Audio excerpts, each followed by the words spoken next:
Conforme combinado, vamos agora à gravação do texto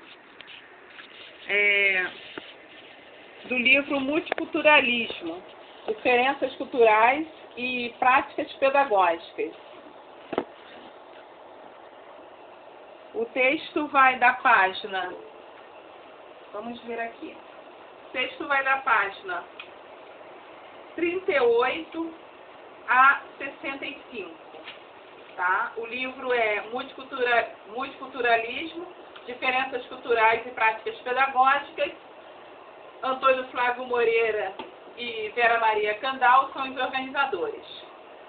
O capítulo que nós iremos ler será o capítulo 2, cujo título é Reflexões sobre o Currículo e Identidade, Implicações para a Prática Pedagógica. Este capítulo foi escrito por Antônio Flávio Barbosa Moreira, UCP/UERJ, e Michele Januário Câmara, UCP/Rede Municipal de Duque de Caxias. Bom, vale lembrar que Antônio Flávio Barbosa Moreira é doutor em Educação pela Universidade de Londres e a Michele Januário Câmara é mestre em Educação pela Universidade Católica de Petrópolis. Passemos à leitura do livro, do capítulo. A necessidade de reflexões sobre a identidade nos dias de hoje. A temática da identidade constitui contemporaneamente relevante objeto de estudo para a teoria social e para as teorizações sobre educação. Apresenta ainda acentuada importância política. Na teoria social, parece ser consensual e pertinente de refletir sobre quem somos nós, de examinar como nos temos transformado, bem como de nos situarmos em relação aos grupos dos quais desejamos nos aproximar, para nos sentirmos percebemos-nos apoiados e realizados afetivamente. A discussão teórica da identidade justifica-se, então, por iluminar a interação entre a experiência subjetiva do mundo e os cenários históricos e culturais em que a identidade é formada. Gilbroy, 1997. O foco na identidade no âmbito da educação revela-se indispensável. Qualquer teoria pedagógica precisa examinar de que modo espera alterar a identidade do estudante. O fim do ensino é que o aluno ou aluna aprenda a atribuir significados e a agir socialmente de modo autônomo. Essa perspectiva exige a aprendizagem de saberes e habilidades, a adoção de valores, bem como o desenvolvimento da identidade pessoal e da consciência de si como um indivíduo que inevitavelmente e continuamente deverá julgar e agir. Essa consciência é indispensável para a atividade racional que todos efetuamos e para a livre opção em situações difíceis, nas quais muitas vezes precisamos dizer não. Miedema e Wardecker, 1999.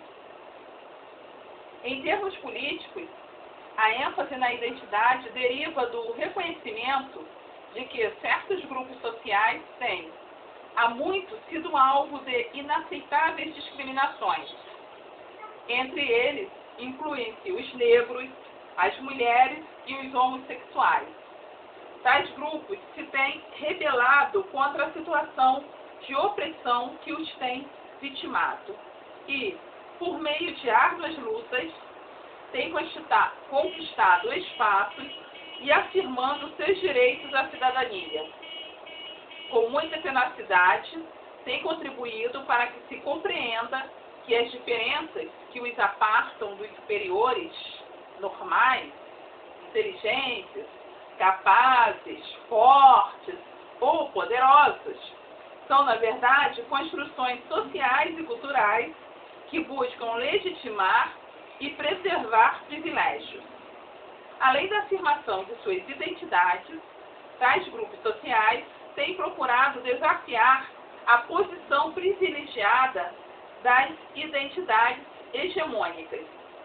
Nesse cenário, desenvolve-se uma política da identidade com as antigas formas de encorajamento da identidade em evidente crise. Ainda em termos políticos, cabe ressaltar a preocupação com as entidades nacionais. Em um mundo mais globalizado, novas tecnologias e novos meios de comunicação se desenvolvem, fronteiras se redesenham, nacionalismo e xenofobia se reacendem, indivíduos transitam pelas diferentes.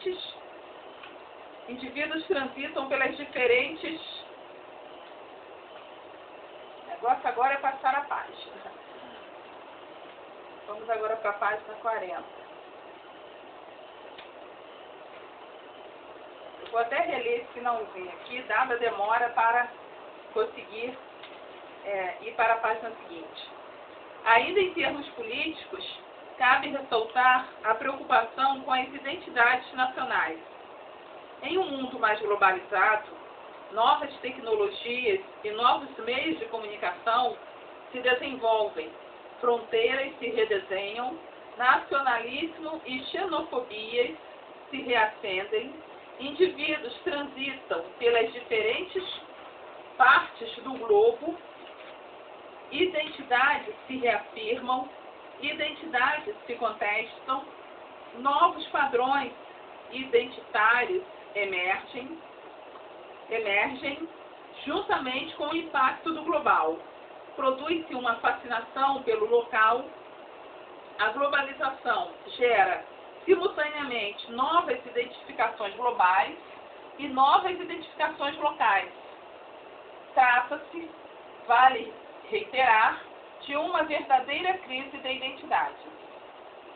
Tendo em vista que há repercussões de toda essa crise nas escolas e salas de aula em que trabalhamos, faz-se necessário precisar nossa concepção da identidade, bem como analisar de que forma as velozes modificações que ocorrem na economia, na cultura, na política, nas relações e nas práticas do cotidiano abalam nossa vida em comunidade, nossa vida íntima e nossa vida profissional.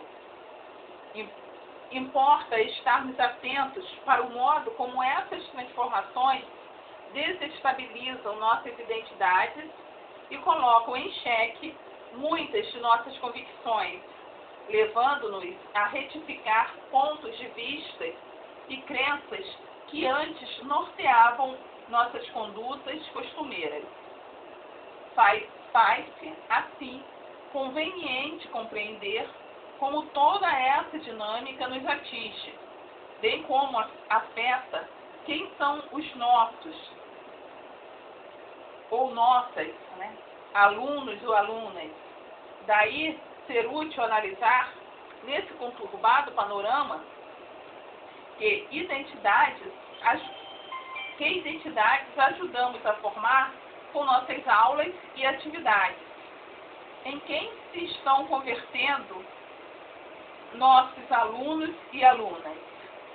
De que modo os significados partilhados nas interações das salas de aula reforçam, desafiam ou desorganizam as identidades que estão construindo? Poderia ser diferente? Como? O presente capítulo aborda tais questões, embora sem pretender esgotá-las. Focaliza concepções de identidade e diferença que possam orientar o tratamento da temática na escola, Sugere metas e estratégias passíveis de serem adotadas pelo professor e pela professora em sua prática pedagógica.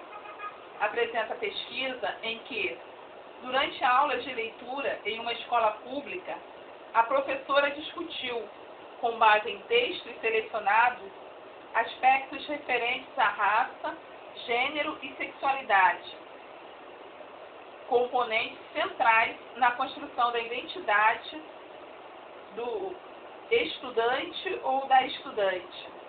Ao finalizar, chama a atenção para as dificuldades envolvidas no esforço por lidar com diferentes aspectos identitários dos alunos e alunas na sala de aula, realçando, ao mesmo tempo, a possibilidade de se desenvolver algum grau de solidariedade entre os mesmos.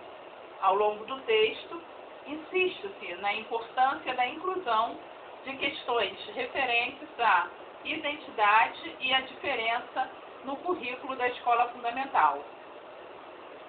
Procurando entender a identidade e diferença. Em que consiste, então, nossa identidade? Podemos dizer, por exemplo, somos mulheres, somos homens, somos mães, somos pais. A identidade expressa, nesse caso, aquilo que somos, contudo, aprendemos o que somos em meio às relações que estabelecemos, tanto com os nossos semelhantes, somos todos nós brasileiros, quanto com os que diferem de nós, somos meninos por não sermos meninas. Aprendemos também o que somos em meio aos significados atribuídos pelos outros. Aquilo que somos, por sermos meninos, não devemos chorar na frente dos outros. Por sermos meninas, podemos brincar com bonecas. A identidade é, portanto, um processo de criação de sentido pelos grupos e pelos indivíduos. Stoyer e Magalhães, 2005. Desse modo, ao longo da vida, em meio às interações e identificações com diferentes pessoas e grupos com que convivemos ou travamos contato, construímos nossas identidades, que se formam mediante os elos reais ou imaginários, estabelecidos com essas pessoas, grupos, personalidades famosas, personagens de obras literárias, personagens da mídia. Identificamos-nos, em maior ou menor grau, com familiares, amigos, colegas de trabalho, torcedores do time de futebol de nosso coração, pessoas que compartilham conosco elementos étnico-raciais, seguidores de nossa religião, pessoas de nossa geração, pessoas do mesmo sexo que nós, moradores de nossa cidade, assim como procuramos nos distinguir de pessoas diferentes de nós. Nossa identidade, portanto, vai sendo tecida.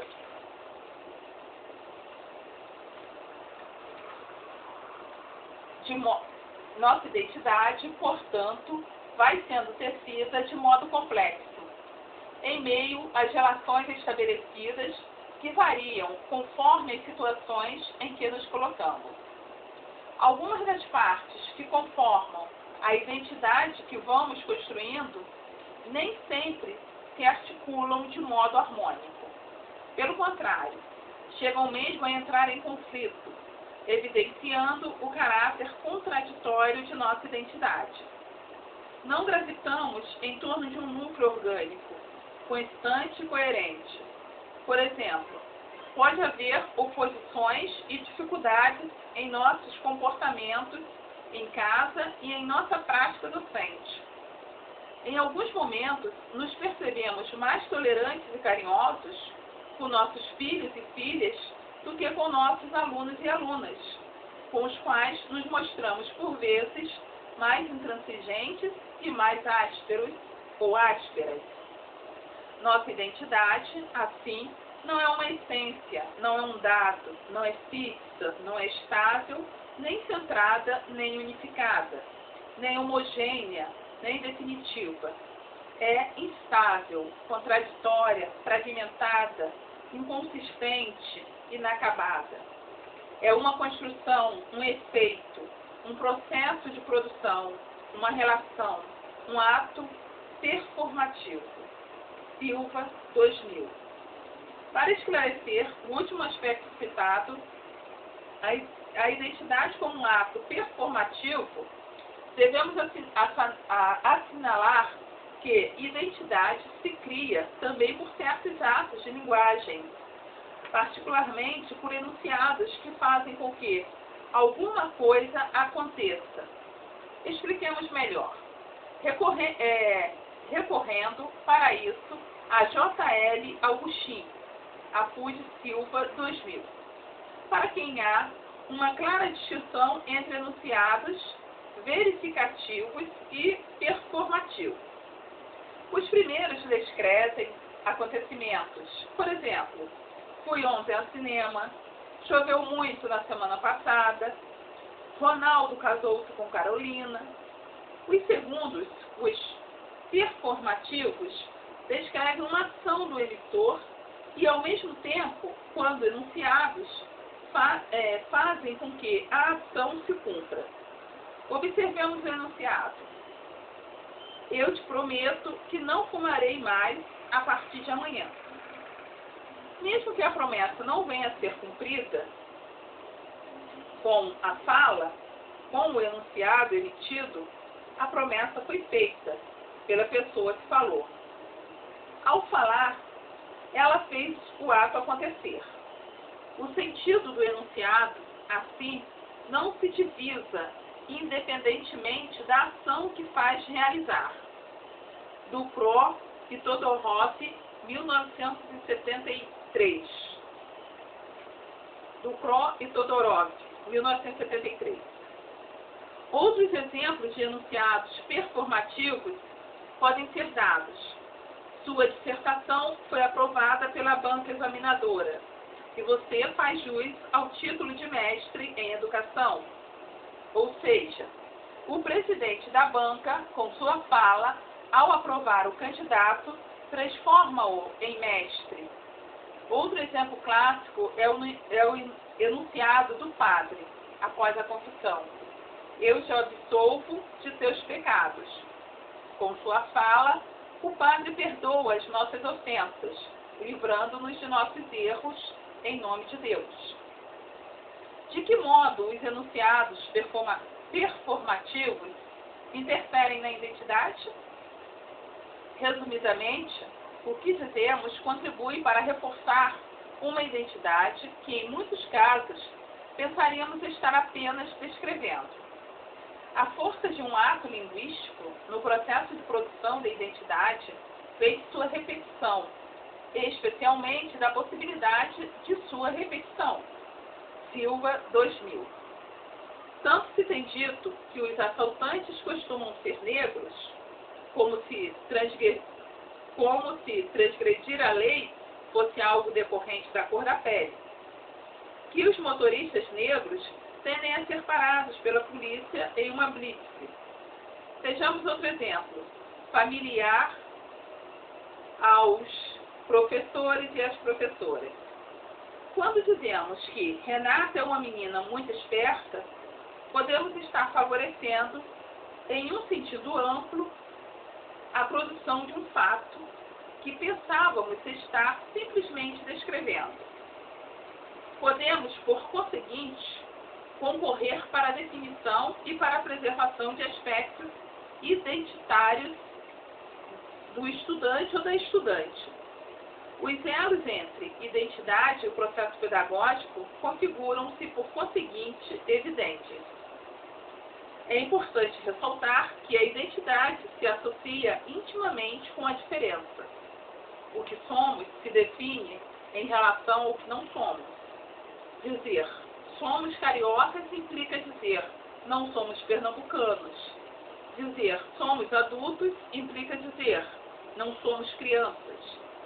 As afirmações sobre identidade assim envolvem afirmações não explicitadas sobre outras identidades diferentes da nossa, ou seja, A identidade depende da diferença. A diferença depende da identidade. Identidade e diferença são inseparáveis. Silva, 2000. Convém, ainda, admitir que há diferenças e diferenças. Algumas são mais diferentes que outras. Se dissermos, sou diferente de Camila por usar óculos, estaremos no plano de uma diferença de pouca relevância social. Não há maiores problemas em usarmos ou não óculos. Não se cria uma hierarquia entre nós.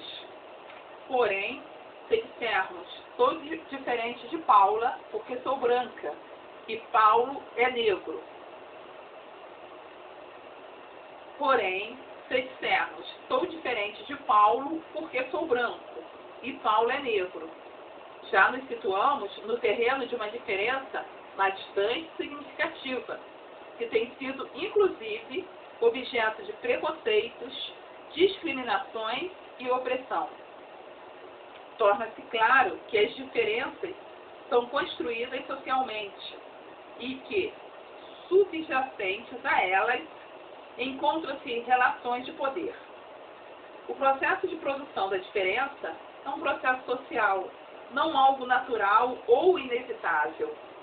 Mas, se assim é, podemos desafiá-lo, contestá-lo, desestabilizá-lo. Podemos buscar tornar verdadeira a proposição de Sousa Santos, 1997. As pessoas têm direito à igualdade, sempre que a diferença as tornar inferiores, mas têm direito à diferença sempre que a igualdade ameaçar suas identidades. Será que em nossas escolas e em nossas salas de aula ainda caminhamos com nossas práticas na direção de anular aspectos das identidades dos estudantes e das estudantes? Será que os processos de homogeneização que muitas vezes promovemos por meio do currículo, dos procedimentos didáticos, das relações pedagógicas e da avaliação contribuem de algum modo para consolidar as relações de poder que atravessam as diferenças presentes no seio de nosso alunado? Talvez seja bom explicitar melhor o que chamamos de diferença. Associamos diferença ao conjunto de princípios de seleção, inclusão e exclusão que norteiam a forma pela qual indivíduos marginalizados são situados e constituídos em teorias, políticas e práticas sociais dominantes. McCarthy, 1998. Com base nessas diferenças, formam-se grupos distintos, nós e eles, dos quais o primeiro, usualmente, corresponde ao hegemônico, ao normal, ao superior, ao socialmente aceito, ao exemplo a ser seguido. Já o grupo dos eles é integrado pelos excluídos, os anormais, inferiores, estranhos, impuros, que precisam ser mantidos à distância em seus devidos lugares. Bauman, 1998. Conscientes dessas perversas distinções, ainda presentes em nossos espaços sociais, cabe examinarmos permanentemente se e como, junto aos nossos alunos e às nossas alunas, existem nós e eles, bem como quais têm sido nossas formas de reagir a essa realidade. Que princípios têm sido empregados para estabelecer as divisões? Que categorias têm justificado a demarcação de fronteiras entre tais grupos? Que efeitos essa separação tem provocado na aprendizagem e na socialização de nossos estudantes? Temos procurado, em nossas aulas, desafiar os limites entre os diferentes territórios e mostrado a arbitrariedade dessa diferenciação? Como organizar trabalhos coletivos em que processos discriminatórios sejam questionados? Reconhecendo as diferenças no interior dos grupos. Nos diferentes grupos, há muitas distinções entre os seus membros.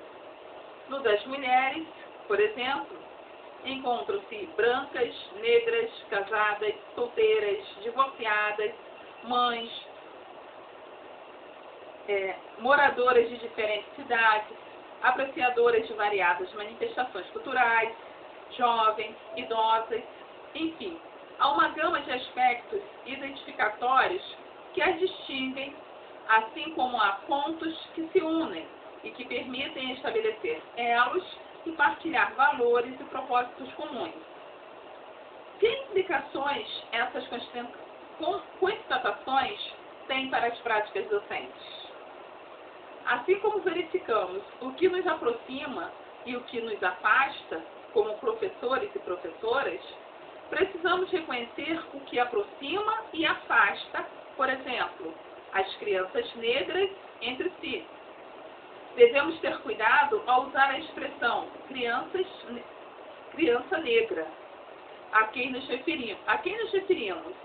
Às meninas, aos meninos? A uma criança das camadas populares? A uma criança da classe média? A uma criança católica? A uma criança evangélica? Notemos que a expressão criança negra não dá conta da diversidade de que marca os alunos e as alunas, negros e negras de nossas salas de aula. O arco-íris de culturas em nossas escolas faz com que o trabalho docente seja mais complexo, mais difícil mesmo.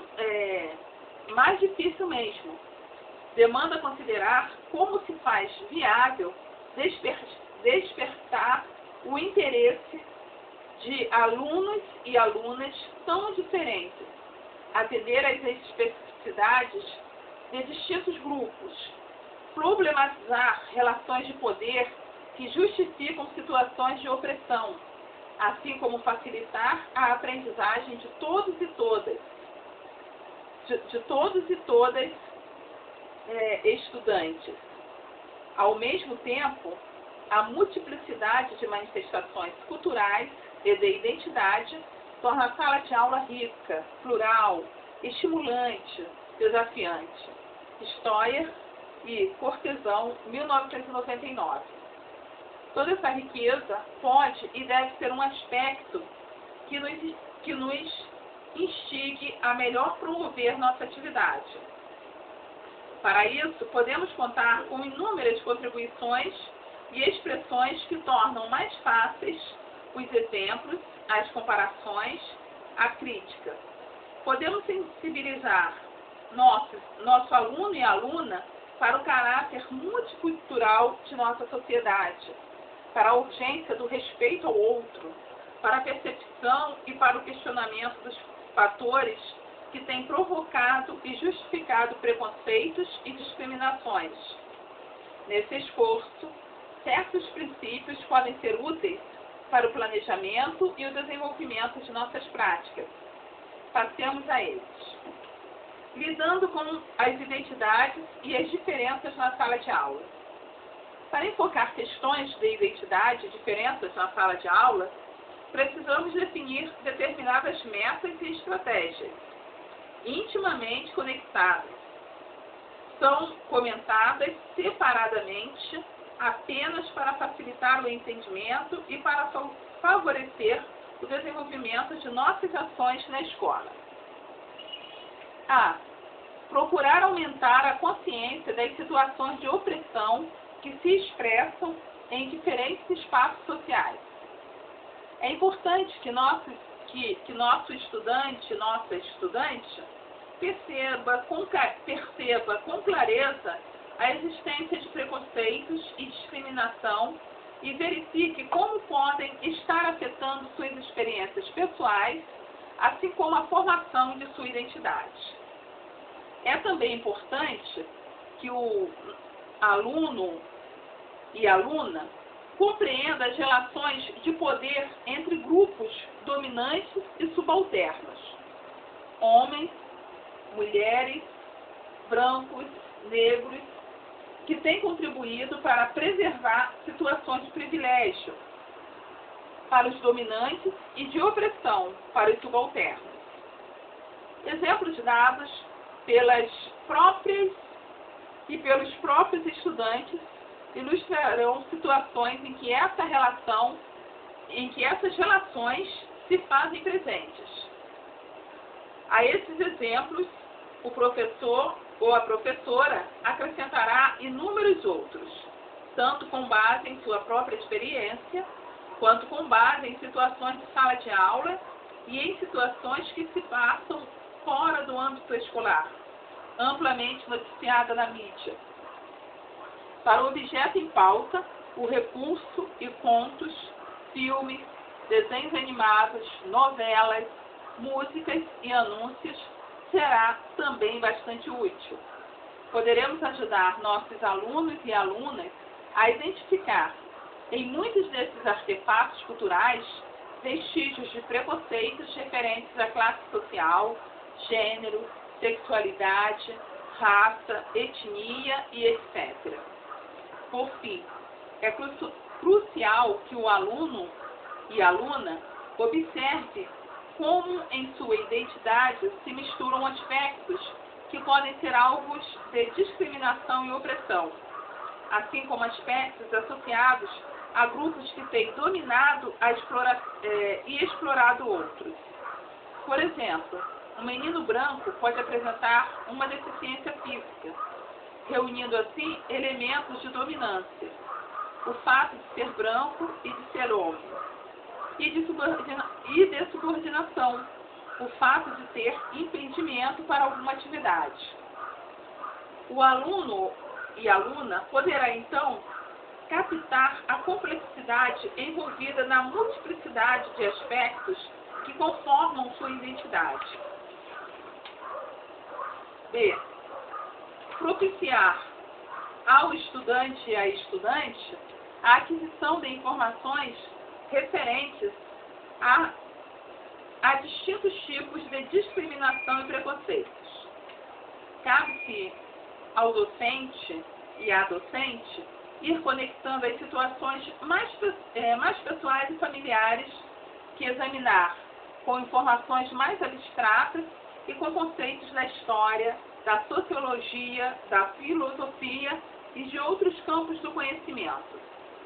Essas informações podem ser obtidas de múltiplas fontes, tais como narrativas autobiográficas, documentos históricos, dados estatísticos e demográficos, podem ser socializadas por meio de pesquisas, leitura, discussões, seminários elaborados pelos estudantes e pelas estudantes, palestras feitas por convidados, assim como de experiências dos próprios alunos e alunas. Essas fontes são utilizadas para delinear contextos históricos contemporâneos, para superar visões estereotipadas e preconceituosas, assim como para trazer à tona histórias não contadas e vozes silenciadas. A intenção, neste momento, é ir além da consciência das situações. Espera-se que o estudante e a estudante perceba a gravidade dessas situações, bem como se fundamente para analisar os fatores que, na sociedade, as têm produzido e reportado. Cabe, então, concorrer para a aquisição de conceitos mais precisos, mais gerais e mais abstratos, indispensáveis para a compreensão dos processos que impedem que tantos indivíduos tirem proveito dos bens materiais e simbólicos disponíveis na sociedade. C. Estimular o desenvolvimento de uma imagem positiva dos grupos subalternizados. Não seria interessante que os alunos e as alunas de outras regiões pudessem, por meio da literatura, da música, das artes plásticas e do cinema, conhecer um pouco mais o Nordeste e os nordestinos. O contato com a literatura de cordel, por exemplo, favoreceria a apreciação e a valorização da criatividade de um povo discriminado em centros urbanos do Sudeste e do Sul. Facilitaria a percepção de como essa expressiva literatura de cunho popular tem sido fonte na qual tem bebido inúmeros de nossos escritores, poetas, cineastas e teatrólogos consagrados. Para os próprios nordestinos, estaríamos proporcionando a consolidação de uma autoimagem positiva. Não seria pertinente incentivar nossos alunos e alunas a realizarem um estudo sobre as mulheres brasileiras que se tem detectado em diferentes setores do panorama nacional? Literatura, música, pintura, política, ciência e etc. Poderíamos ainda organizar discussões sobre o movimento feminista, trazendo à escola uma líder de um dos grupos que abordasse ganhos, dificuldades e retrocessos na luta das mulheres. Seria oportuno que docentes de diferentes disciplinas se congregassem para o sucesso de uma iniciativa como essa, voltada para a promoção do respeito pela mulher.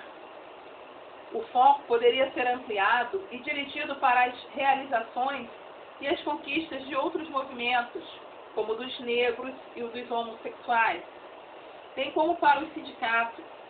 Em todos esses casos, estaremos procurando incentivar em nossos alunos e alunas novos conhecimentos, novas posturas, novas representações, novas identificações, novos engajamentos.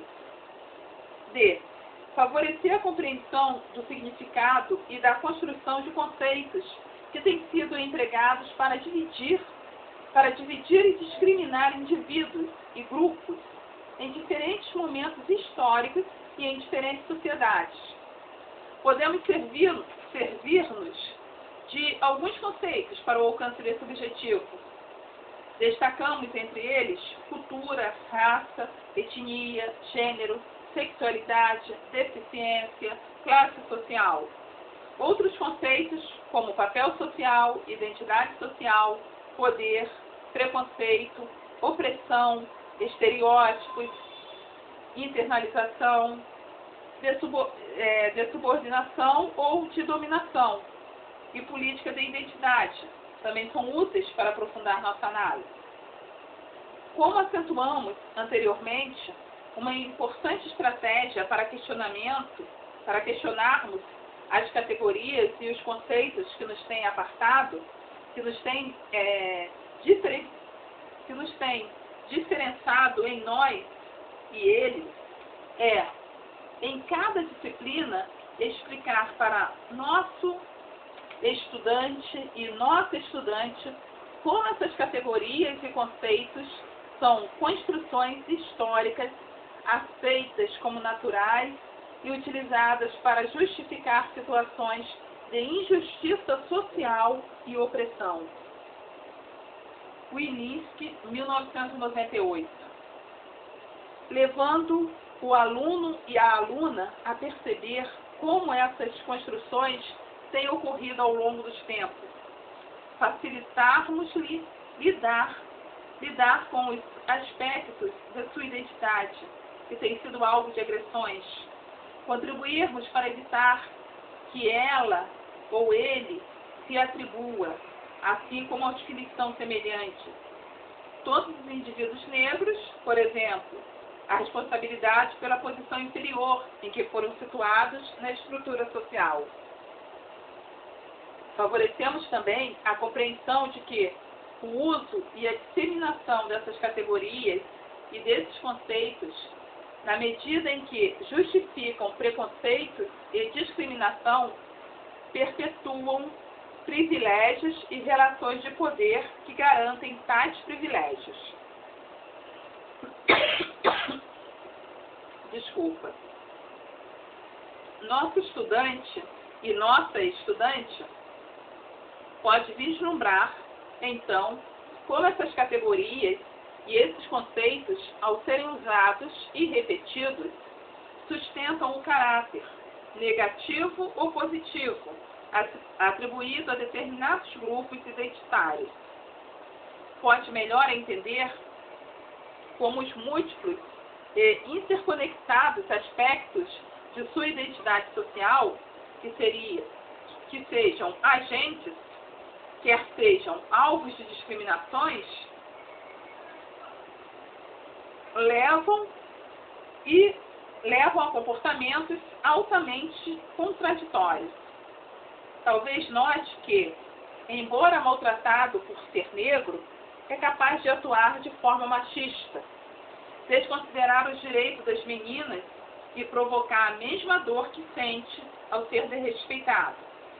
As conexões entre classe social, raça, gênero e outras dinâmicas sociais devem, nesse momento, ser objeto de ampla discussão na sala de aula.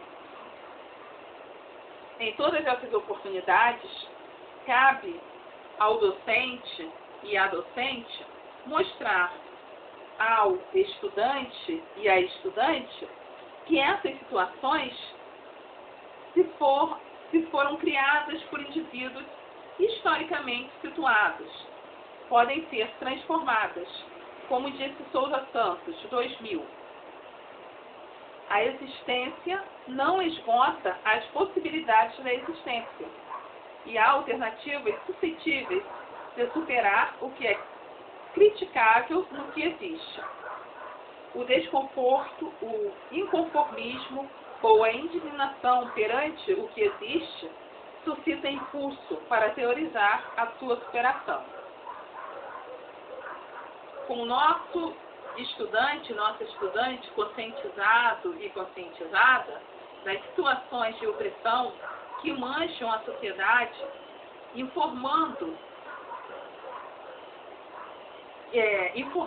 e informada da seriedade dessas situações, provido e provida de referencial teórico para entender e desafiar as relações de poder que as perpassam, ciente de que há alternativas, cabe ajudá-lo e ajudá-la a examinar como, nos diferentes meios de comunicação, sua identidade é construída pelas mensagens transmitidas nos anúncios, nas telenovelas, nos desenhos animados, nos filmes, nos programas humorísticos e em outros tipos de programas.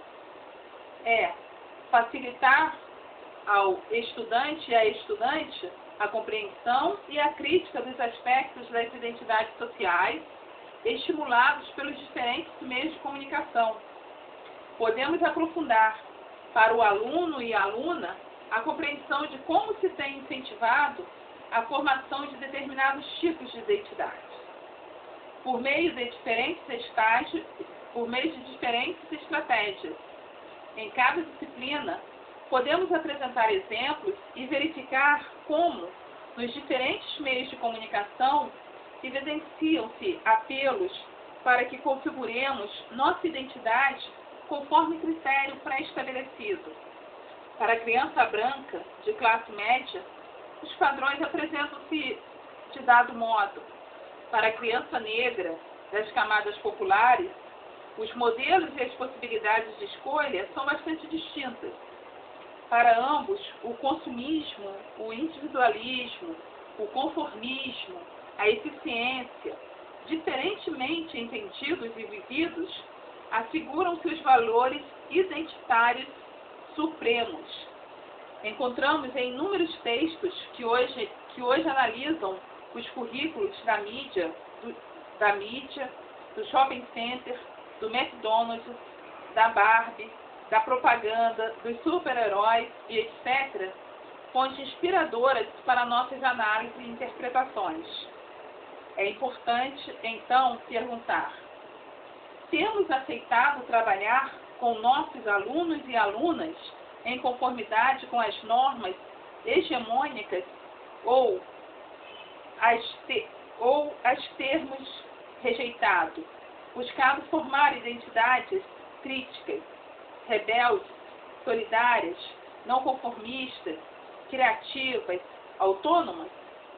Se não temos agido dessa forma, como em nossa disciplina, poderíamos fazer. Se não temos agido dessa forma, como em nossa disciplina poderíamos fazê-lo? Que recursos precisaríamos empregar? Que atividade pedagógica planejar? Como a comunidade em que a escola se insere poderia nos ajudar em nossa iniciativa? Como tornar a escola um espaço de trabalho coletivo em que se garanta espaço para as diferenças? F. Propiciar ao aluno e à aluna a possibilidade de novos posicionamentos e novas atitudes que venham a caracterizar propostas de ação e intervenção. Ainda que sem garantias, esperamos que todas as discussões travadas desenvolvam sensibilidade e forneçam informações suficientes para que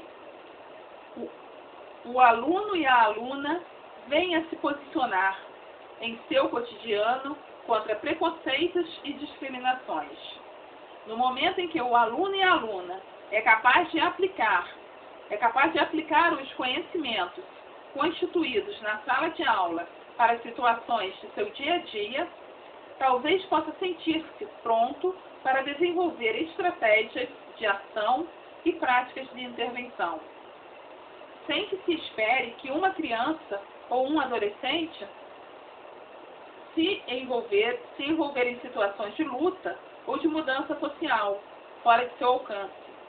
Pode-se esperar que ele e ela seja capaz de modificar sua conduta em relação aos indivíduos e aos grupos que têm sido alvos de preconceitos e pensar em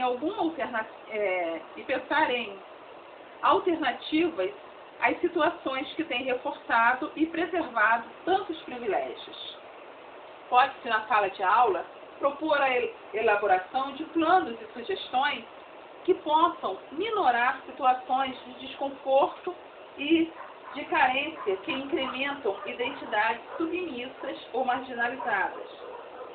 O alcance dos objetivos propostos pode ser facilitado se adotarmos uma atitude flexível em relação às metas e às atividades desenvolvidas.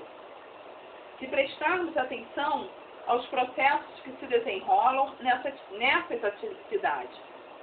Qual a dinâmica vivida em nosso grupo? Quem fala e quem silencia?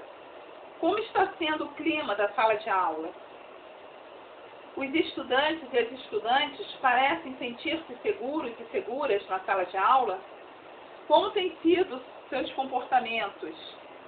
Quais têm sido as reações às experiências pedagógicas? Estamos permitindo que os alunos e alunas expressem seus pontos de vista, suas emoções, suas perspectivas, bem como os aspectos contraditórios de suas identidades? Estamos enfocando mais uma forma de opressão em detrimento das demais? Como? Estamos trazendo mais informações sobre um determinado tipo de opressão, secundarizando os demais? Como os alunos têm reagido? Todas essas reflexões nos mobilizam para procedimentos em que chamemos a atenção de nossos estudantes e nossas estudantes para a importância de unirmos nossas lutas em prol do esforço comum de construir uma sociedade mais justa e menos repressiva. Ou seja, precisamos articular os diferentes grupos em torno de uma utopia, indispensável a todo e qualquer projeto educativo. Como promovê-la é o tema de nosso próximo item. G. Articular as diferenças.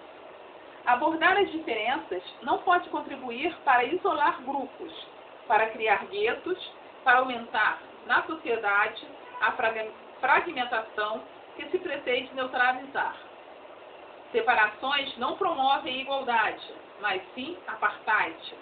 A igualdade só existe quando há possibilidade de se compararem as coisas. Souza Santos, 2001. Como evitar, então, um novo apartheid? Como evitar a separação das diferenças? Como evitar o esfacelamento de projetos comuns? Focalizemos inicialmente procedimentos a serem desenvolvidos na sala de aula, entre os grupos que a compõem e, a seguir, procedimentos que podem ser experimentados com alunos de diferentes escolas, cidades ou mesmo países. Tem sido frequente a sugestão na escola de se favorecer um diálogo que permita a superação das divergências, que costumam impedir a aproximação entre os diferentes. Nessa perspectiva, trata-se de promover trocas, estratégias de diálogo, em que os diversos grupos possam participar como produtores de cultura e sair com seus horizontes culturais ampliados. O diálogo das diferenças se impõe, apesar das dificuldades envolvidas em sua concretização no cotidiano das experiências educacionais. Canem e Moreira, 2001, página 39.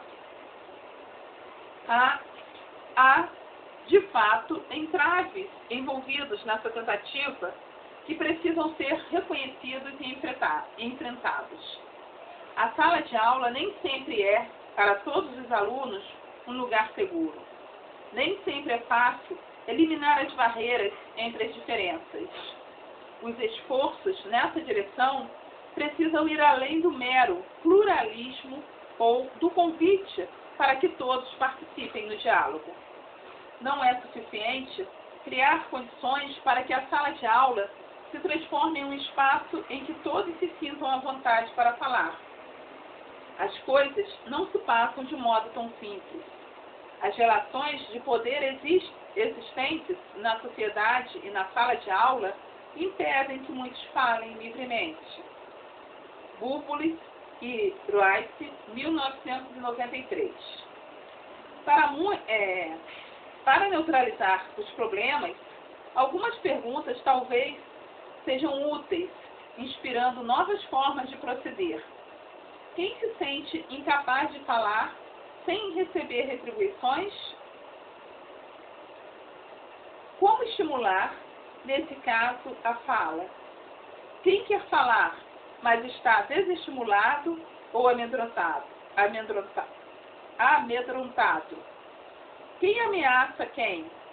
Como garantir, nesse caso, que regras de comunicação podem facilitar, dificultar ou evitar a participação de certos estudantes ou grupos de estudantes no diálogo?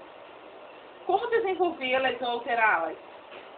Qual tem sido minha participação como docente nesse processo? Tenho estimulado e favorecido a livre expressão de todos ou tenho agido de modo a inibir alguns estudantes ou grupos? Em experiência desenvolvida em Santa Catarina, promoveu-se o intercâmbio entre crianças moradoras de favelas de Florianópolis e crianças estudantes de 7 escolas elementares na Itália. Tratou-se de processo de cooperação e solidariedade entre movimentos populares do norte e do sul do mundo, em que a metade de não explorar o outro inverteu a lógica da conquista e do assistencialismo que tem caracterizado as relações entre países do primeiro e do terceiro mundo. Cooperar significou, no caso em pauta, a articulação criativa entre sujeitos diferentes e autônomos. Fleury, 1998, página 49. A tensão da relação entre o Norte e o Sul no mundo dificultou inicialmente a realização do intercâmbio intercultural. Veio à tona a imagem colonialista dos europeus como colonizadores, expropriadores, em contraposição ao modo como os brasileiros se viam, como colonizados, expropriados. Chegou-se a colocar em dúvida os benefícios de uma relação intercultural de crianças e educadores e educadoras brasileiras e brasileiros com crianças e educadores e educadoras italianas e italianos. Souza e Fleury, 2003.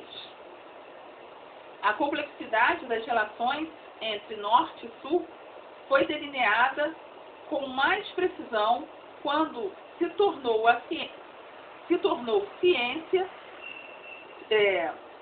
A complexidade das relações entre Norte e Sul foi delineada com mais precisão quando se tomou ciência de que os italianos que vieram para o Brasil foram dominantemente pobres, com ideias anarquistas. Foi possível neutralizar a visão dicotômica colonizador-colonizado. O confronto com a diferença cultural ocorreu, criando um deslocamento de sentido que possibilitou aos brasileiros sair da visão de explorados, adotar uma imagem positiva de sujeitos e estabelecer relações mais paritárias com os europeus. Brasileiros e italianos passaram a se ver como sujeitos híbridos, dominadores e dominados, no espaço intermediário, o que possibilitou superar a oposição binária inicial, marcante na forma como cada um enxergava o outro. Em experiências como essa, grupos distintos entraram em contato na mesma sala de aula, ou mesmo em cidades e até países diferentes. Estabelecem relações cooperativas, trocam experiências e se enriquecem mutuamente. Na formulação ou na luta em torno de um projeto comum. Vale acreditar que, de modo obstinado e criativo, conseguimos superar algumas das dificuldades que assomam quando se busca promover o diálogo na sala de aula. Pesquisa desenvolvida em aulas de leitura reitera esse ponto de vista e evidencia como o diálogo pode ser frutífero e induzir ao combate às identidades hegemônicas. Apresentando e fundamentando uma pesquisa realizada em aulas de leitura em uma escola pública. Bom, para que este vídeo não fique muito longo, então vamos deixar esta parte, né, onde iremos ler, né, sobre a apresentação e fundamentação de uma pesquisa realizada em aulas de leitura em uma escola pública, para um próximo vídeo. Muito obrigada pela atenção.